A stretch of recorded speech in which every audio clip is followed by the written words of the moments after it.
Dr. Sue Varma, and I'm a psychiatrist and author of the book, Practical Optimism, The Art, Science, and Practice of Exceptional Well-Being.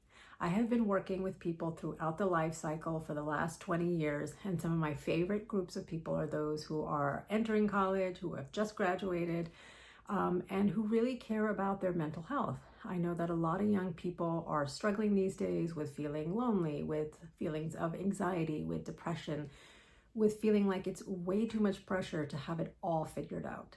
And I know that a lot of people feel the pressure to keep up, to be able to know what they're doing with their lives, to have it figured out when it comes to friendships or relationships.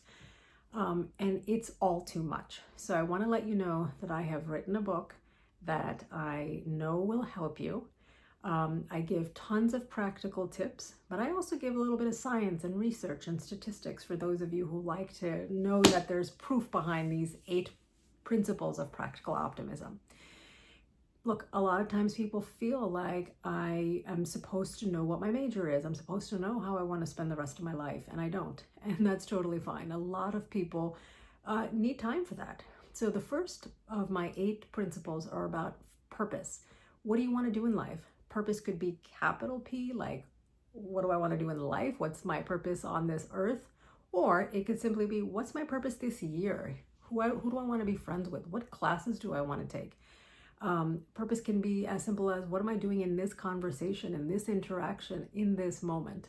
So I want to let you know that there are a ton of people who don't have the next 5 to 10 years planned, and that's totally okay. And your purpose today may not be your purpose tomorrow. Your purpose today may not be the same as your purpose yesterday, and that's totally fine. Your purpose in life does not have to be glamorous. But I do say that if you don't know what your purpose is, it is your job to create it. And there are a bunch of tips that I give you of how to put what we call putting the cart before the horse. And it says, you know what, if you don't know what your purpose is, that's totally fine. But then I would ask you to fill up your calendar with activities that give you joy and pleasure and meaning. Do you have hobbies?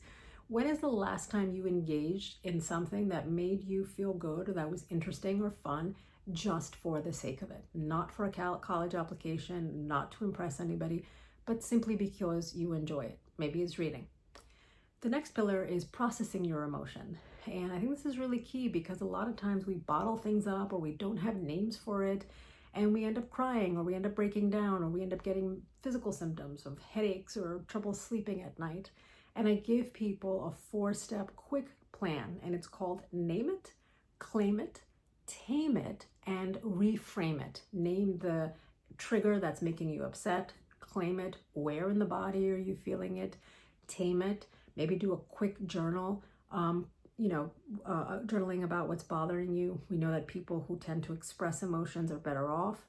And then I would say maybe do a deep breath, 1-minute meditation, and reframe it. Is there a way that I can look at this differently? Now, one thing I want to tell you is that never delay seeking professional help. A lot of college counseling centers offer help for a short period of time. If you're under your parents' insurance, ask them to help you find a provider. So, I want Practical Optimism to be a companion on your life journey, on your mental health journey, but it is never meant to replace the individualized care that a person can get in therapy. There are 6 more pillars. I invite you to read about them. I talk about problem solving, how to be present in the moment in this digital age when you feel as if your time and attention and energy are being divided and pulled in every which way. I talk about friendships, how to deepen them, how to make them, how to have moments of micro connection in your relationship. So in your day-to-day, how to talk to students in class. It doesn't have to be deep. But then I also teach you how to go deep. I also talk about practicing healthy habits and how to create new habits and maintain the good ones that you already have. Like I said, I want Practical Optimism to be, at least my hope is that it is going to be a part of your lifelong journey.